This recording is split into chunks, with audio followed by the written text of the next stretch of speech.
Muy buenas queridos amigos, bienvenidos a este nuevo video en el cual vamos a estar analizando el debut de Invisible, una de las grandes bandas de rock argentino, ahí con el flaco Luis Alberto Spinetta, con el baterista increíble que es Pomo y con el increíble Machi Rufino en bajo. Bien, qué trío, qué banda del carajo el que saca el primer disco de Almendra, bien. Y hay varias cosas para señalar. Ustedes saben, vamos a hacer un poquito de historia y después nos metemos directamente al análisis, ¿bien? Cabe resaltar algo que este es un dato que mucha gente no sabe, ¿bien? Las canciones que complementan el disco de debut de Invisible son canciones que habían sido pensadas e ideadas para el tercer disco de Pescado Rabioso, ¿bien? Si hacemos un poquito de historia nos damos cuenta que en el año 1973 sale Artaud bajo el nombre de Pescado Rabioso, pero en realidad es como un disco solista del flaco, pero las composiciones de Artaud son posteriores a la gran mayoría de las canciones que están en Invisible. Bien, teniendo en cuenta esto, el flaco venía trabajando hace mucho tiempo las canciones que componen este álbum, ¿bien? Y tenía una idea, tenía un sonido en especial en la cabeza que era la continuación de Pescado 2. No tanto la continuación de Artaud, que Artaud después de todo es como que salió de la nada, por eso es un disco tan mágico, ¿no? Lo que ocurre es que Pescado se separa a principios del 73. El flaco trabaja en Artaud y a fines del 73 ya está pensando en formar una nueva banda. Se entera que Papo Blues se disuelve, al menos la formación de Papo Blues de ese tiempo, que sacó Papo Blues volumen 3, que para mí es el mejor disco de Papo de toda su carrera.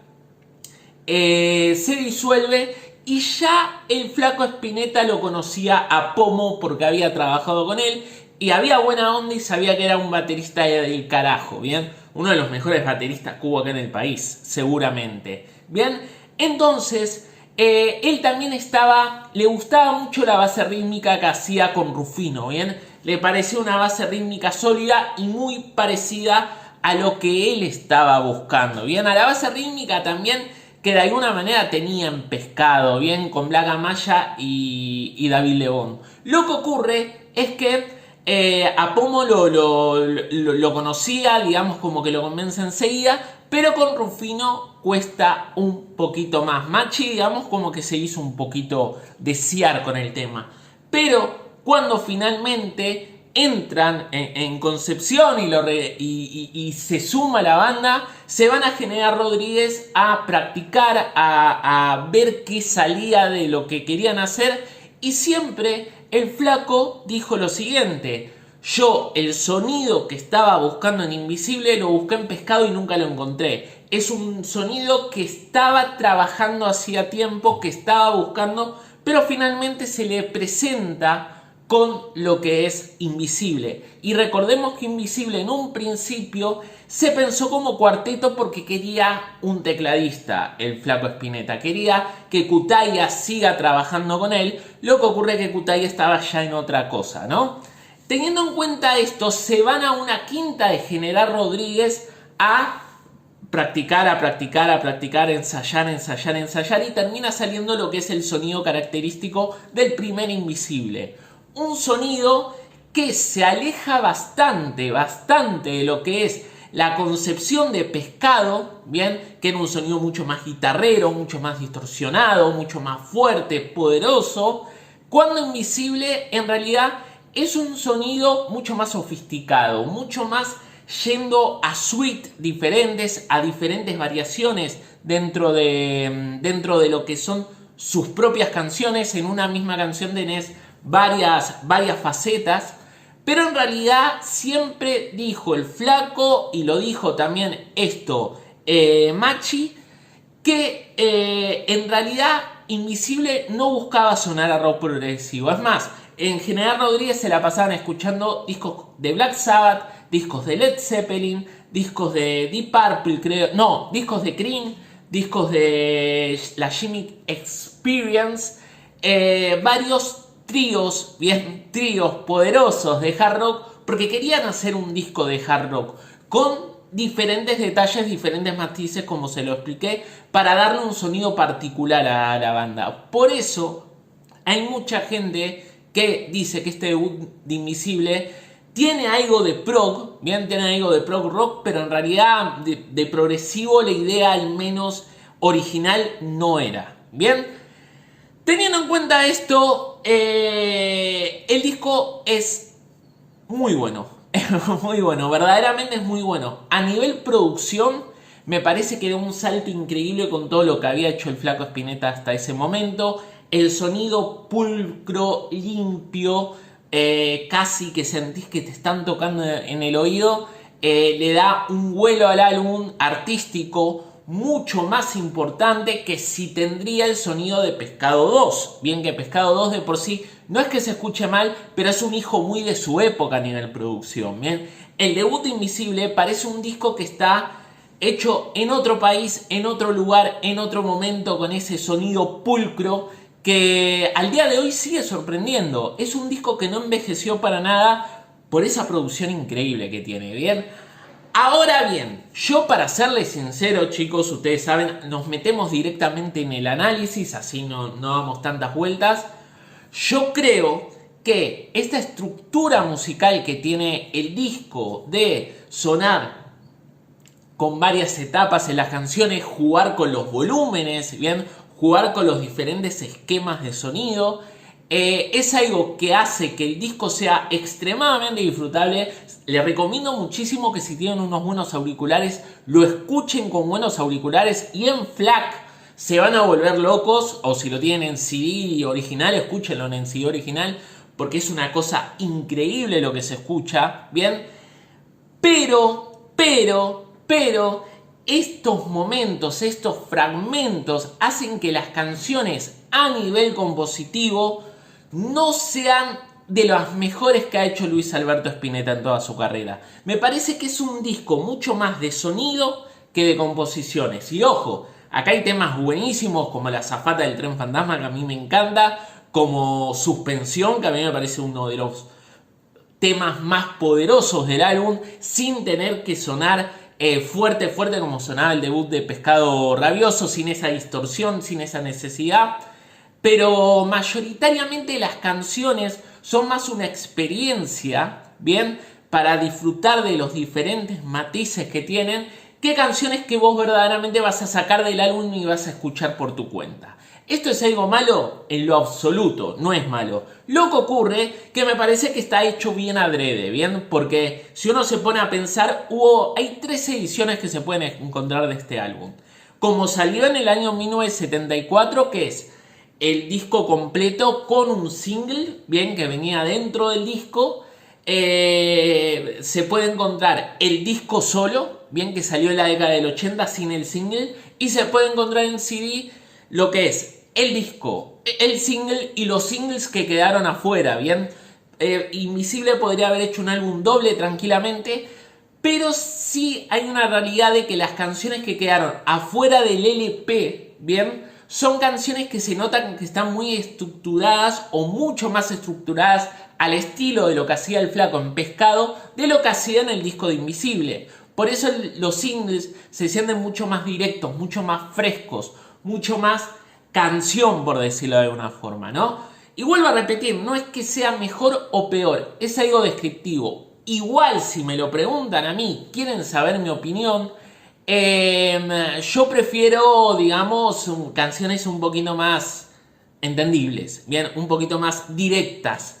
Pero obviamente que disfruté mucho escuchando este disco de Invincible. Me parece maravilloso, uno de los mejores discos que ha hecho el Flaco Spinetta, que si bien al principio te puede sonar aburrido y monótono en ciertos aspectos, con las diferentes escuchas terminás sacando varias cosas, varios elementos, y hace que, bueno, sea un álbum que esté a una muy buena altura dentro de una discografía que tiene obras maestras como las que tiene el Flaco, ¿no? Vamos a ir canción por canción, chicos, si no les molesta, sé que a ustedes les gusta esto, así que seguramente no les va a molestar. El disco arranca con Jugo de Lúcuma. ¿Qué es la lúcuma? La lúcuma es un dulce peruano, viene una fruta muy dulce que viene de Perú, que, bueno, el Flaco en sus viajes la conoció y musicalmente es un muy buen resumen de lo que es el disco. El disco, cabe señalar que viene con algunos dibujos de el artista holandés Escher, bien, que es el que hace la portada del álbum y que adentro en cada una de las canciones hay un dibujito que, bueno, caracteriza lo que es el tema, algunos hechos por el Flaco Spinetta y otros hechos por este artista alemán, bien. Jugo de Luma es un muy buen resumen de lo que va a venir en el disco. Es una de las mejores canciones porque es la que más estructura melódica tiene. Bien, es un poquito más clara, más sencilla, pero también te mete esos cambios de acordes, esos cambios de tempos, esos cambios de intensidad que le dan ese sonido tan característico a este álbum. Que después en Durazno harían algo parecido, pero que no estaría tan cercano a lo que hacen acá, ¿bien? Después viene El Diluvio y la Pasajera, que es el tema más largo del disco, que está claramente dividido en dos partes. La primera parte es más canción y la segunda parte es muchísimo más experimental. Acá sí se juega con todos los elementos que se utilizan dentro del disco. No es de mis favoritas, bien, no es de mis favoritas porque me parece que en esa prueba uno se tiene que sentar y ponerse auriculares, como dije, para disfrutarla bien. Pero se diluye un poquito, ¿bien? La policía, chicos, la policía. Lo voy a hacer rápido esto. Después viene una de las canciones más pesadas de todas, llamada Suspensión. No sé quién lo dijo esto, pero tiene mucha razón. Se siente como un tema de Black Sabbath tocados por jazzistas. Bien, verdaderamente da esa sensación. Porque el riff es muy Sabbath, la melodía es muy Sabbath, la fuerza que usa la banda es muy Sabbath, pero con el sonido de Invisible, ¿bien? Creo que a diferencia de Pescado, Invisible tiene un sonido muy personal, muy particular. Pescado también lo tenía, pero se notaba mucho más claro lo que eran las influencias del Flaco, ¿bien? Acá en Invisible, por eso siempre dice el Flaco que en Invisible encontró su sonido, ¿no? Suspensiones es uno de mis temas favoritos del disco. Me parece que la inmediatez que tiene la canción le hace bien para cortar lo que fue El Diluvio y la Pasajera, ¿bien? Después viene el tema de El Molesto. Cabe señalar, y lo pongo como temita de color, que El Molesto, bien, el humor del Flaco, era un muñeco que subía a los recitales de Invisible a romper las pelotas, literalmente. A romper las pelotas, a molestar, a empujarlos, a bailar cualquier cosa. Subía muchas veces disfrazado como boxeador y qué sé yo, y molestaba a todo el mundo, ¿no? Que es un poquito la alegoría que se le quiso dar a esas personas que siempre te tiran para abajo tu trabajo, ¿no? Y en este caso es un tema que está hecho bajo una línea de bajo de Rufino que hizo en los primeros compases de la banda y lo dejaron en el disco, y es un tema que está bastante bien, que tiene bastante potencia y tiene una muy linda estructura, ¿bien? Después viene tal vez mi tema favorito del disco junto con Suspensión, que es La Azafata del Tren Fantasma. Acá hay varias cosas para decir.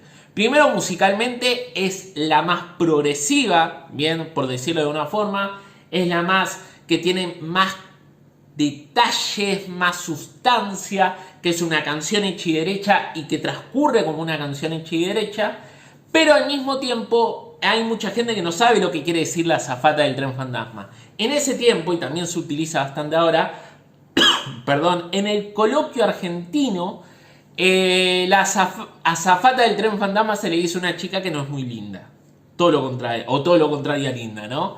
Y de alguna forma también la letra, si bien el Flaco después dijo que no tenía nada que ver, pero pega muy bien con el momento histórico que estaba viviendo Argentina. Perón estaba en su tercera presidencia y en el año 1974 le estaba pasando dicha presidencia a Isabelita, bien, que era su mujer. Y si uno escucha la letra y ve lo que pasó después con Perón y todo lo demás, hay mucha gente que socializa, ¿bien? Y el Flaco dijo que no es él el que hizo el tema, Machi dijo lo mismo, así que no hay que darle mucha vuelta. Pero es bastante increíble esta canción con lo que pasó después, ¿no? Porque esta canción salió antes de que ocurra lo que pasó con Perón, ¿bien? Un tema increíble. Después viene Irregular, que es el que cierra el LP, que como dice el título es una canción completamente irregular, en estilo, en tono, en esquema, musicalmente. Abrió con una canción que le daba muy buen brío al disco de lo que iba a venir y cierra con una canción que ejemplifica perfecto lo que es el disco también. Lo que hace que tenga un cierre medianamente circular, digamos. Bien, Irregular es un muy buen tema y veces que hay algunos pasajes instrumentales que están muy bien hechos. Lo que se nota en todo el disco, ya sea en los mejores momentos y en los momentos no tan buenos, es que hay 3 músicos del carajo dentro de Invisible, bien, como pocas veces se ha dado en bandas argentinas, bien, que los tres músicos son los mejores dentro de lo que son sus instrumentos, bien.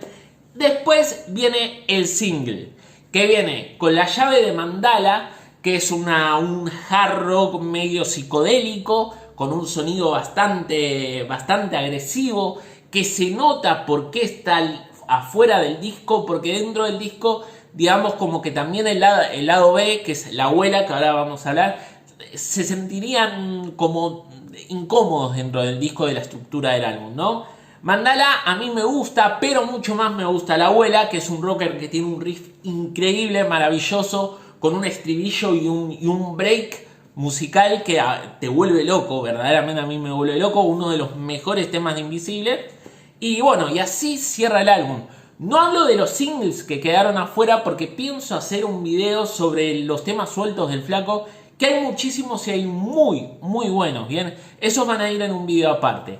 Así que chicos, bueno, esta es la historia de Invisible, ¿bien? Del debut de Invisible. En opinión personal, para mí Invisible es la mejor banda que ha tenido el Flaco Spinetta, donde sacaron, no sé si los mejores discos, ¿bien?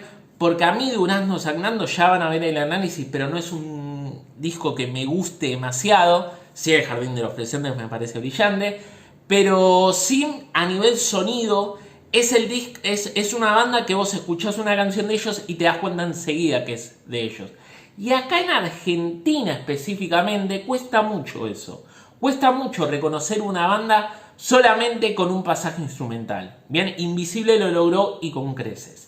Así que bueno chicos, muchas gracias por ver el video. Vamos a seguir con la discografía del Flaco. Abajo les dejo Instagram, síganme en Instagram porque ahí tomo los deliveries de suscriptores y todo lo demás. Twitter, Facebook, ya saben, todo Radio Zoom si me quieren seguir. Nos vemos en la próxima chicos. Adiós.